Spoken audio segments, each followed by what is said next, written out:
నిజాం సర్కార్ ఆనాడు ఈ ప్రాంతాన్ని పరిపాలించినటువంటి నిజాం గారు తన డ్రైవర్ కు యాక్సిడెంట్ అయితే ఇక్కడ ఆర్థోపెడిక్ హాస్పిటల్ లేకుంటే తన సొంత భూమి నుండి నిజాం ఆర్థోపెడిక్ హాస్పిటల్ కోసం ఒక రాజుగా ఈ ప్రాంతాన్ని పరిపాలించినటువంటి పరిపాలకుడిగా ఈ ప్రాంత ప్రయోజనాల కోసం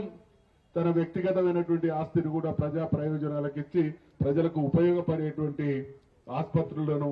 నిర్మాణాలను అవసరాలను తీర్చినటువంటి చరిత్ర రాచరిక వ్యవస్థకు ఉంటే మా ఓట్ల ద్వారా గెలిచి తెలంగాణ ప్రజల్ని నమ్మించి తెలంగాణ ప్రజలకు 2 సంవత్సరాల పాటు నిరంతరం మనం అక్కడ విన్నమే తప్ప చదువుతాం తప్ప నరకం అనేది ఎక్కడున్నదో మాకు తెలియదు. కానీ ఇవాళ ప్రపంచంలో ఉన్నటువంటి 800 కోట్ల ప్రజలకు నరకం అనే దానికి కేర్ ఆఫ్ తెలంగాణ రాష్ట్రం అనేటువంటి విషయాన్ని ఈ సందర్భంగా గుర్తు చేస్తా ఉన్నాం.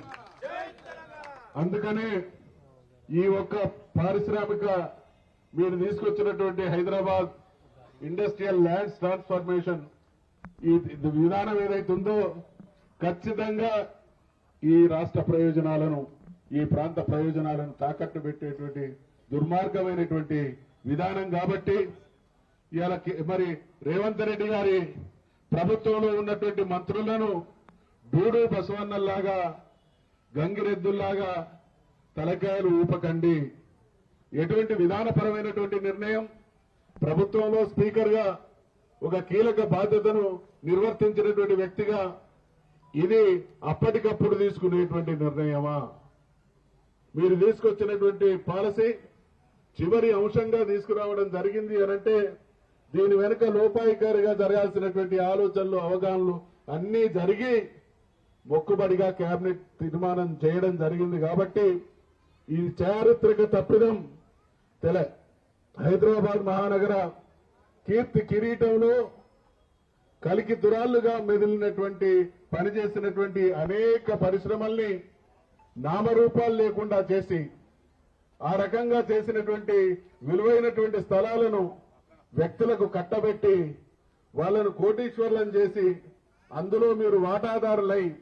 ఈ కోటీశ్వర్లకు కాబడినటువంటి వాళ్ళు ఈ ప్రాంత ప్రయోజనాలు ఏ ప్రజల రక్తమాంసాలను స్వేదంగా మార్చి సంపద సృష్టించి మీ కట్టబెట్టడం జరిగిందో వాళ్ళ ప్రయోజనాలకు భిన్నమైనటువంటి నిర్ణయాలతో ప్రభుత్వం ఈరోజు దుర్మార్గానికి ఒడిగడుతున్నది. కాబట్టి ఇది ఆరంభం మాత్రమే. ఒక్కొక్కటిగా చూస్తున్నాం.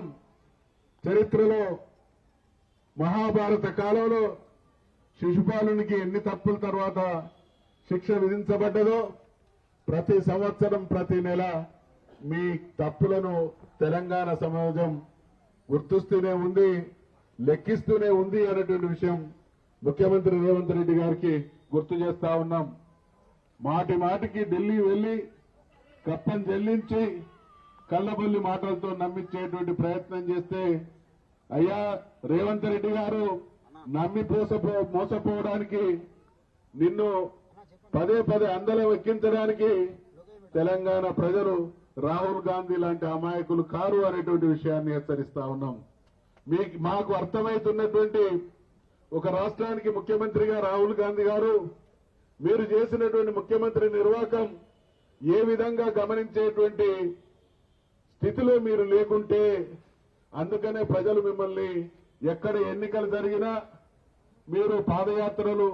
కాలినడకతో కాదు మోకాళ్లతో పోయినా మిమ్మల్ని గెలిపించేటువంటి పరిస్థితిలో లేరు అనంటే మీకు పరిస్థితులు అర్థం చేసుకునేటువంటి విచక్షణ జ్ఞానం లేదు అనేటువంటి విషయం అర్థమైంది. కాబట్టి ఇక్కడ తెలంగాణలో కొనసాగుతున్నటువంటి నిర్వాహకాన్ని మీరు గుర్తించి దాన్ని మార్చాల్సినటువంటి దానికి జరుగుతున్నటువంటి అన్యాయాన్ని సరిదిద్దాల్సినటువంటి బాధ్యత విస్మరించి ఎప్పుడు రేవంత్ రెడ్డి గారు 60 సార్లు వస్తాడా 70 సార్లు వస్తాడా వచ్చినప్పుడు ఎన్ని మూటలు తెస్తాడనేటువంటి చూపులే మీ చూపులైతే రాజ్యాధికారం మీ జీవిత కాలంలో కల్లా అనేటువంటి విషయం మేము ఈ రోజు హెచ్చరిక చేస్తూ తప్పకుండా బీఆర్ఎస్ పార్టీ ఇచ్చినటువంటి ఈ పిలుపు ప్రజల ప్రయోజనాల కోసం బీఆర్ఎస్ పార్టీ ఇచ్చినటువంటి ఈ పిలుపు హైదరాబాద్ నగర ఆత్మ గౌరవాన్ని కాపాడడం కోసం బీఆర్ఎస్ పార్టీ ఇచ్చినటువంటి ఈ పిలుపు తెలంగాణ రాష్ట్రంలో ఎక్కడ ఎవరు ఏ రూపేణ అన్యాయం అవమానం చేసినా ప్రతిఘటిస్తాం. దాన్ని ఎదిరించి ప్రజాక్షేత్రంలో అటువంటి దుర్మార్గులను చీల్చి చెండాడతాం. అంతిమ విజయాన్ని తెలంగాణ జాతికి కట్టబెడదామనేటువంటి దానికి పునరంకితమైనటువంటి నాయకులుగా కార్యకర్తలుగా తప్పకుండా మా పోరాటం కొనసాగుతుంది. మీరు చేసినటువంటి ఈ నిర్ణయాన్ని మళ్లీ వెనక్కి తీసుకునేంత వరకు ఆనాడు ఢిల్లీలో రైతాంగ వ్యతిరేక నిర్ణయాలు తీసుకున్నటువంటి మోడీ ప్రభుత్వానికి వ్యతిరేకంగా దేశంలో ఉన్నటువంటి రైతాంగం ఏ రకంగా పోరాడి మెడలు వంచిందో అదే పరిస్థితి ఇక్కడ ఈ విషయంలో కూడా పునరావృతం అవుతుంది అనేటువంటి హెచ్చరిక చేస్తూ వచ్చినటువంటి ప్రతి నాయకుడికి కార్యకర్తకు మా ఆడబిడ్డలందరికీ విజ్ఞప్తి చేస్తా ఉన్నాం. 2001 నుండి 14 వరకు 2009లో కేసీఆర్ గారి ఆమరణ దీక్ష తర్వాత ఎటువంటి శక్తి ప్రదర్శన జరిగిందో,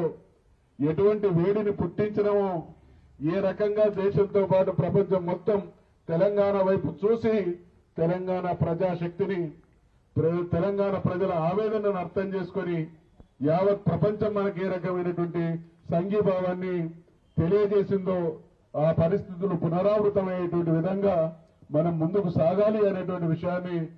తెలియజేస్తూ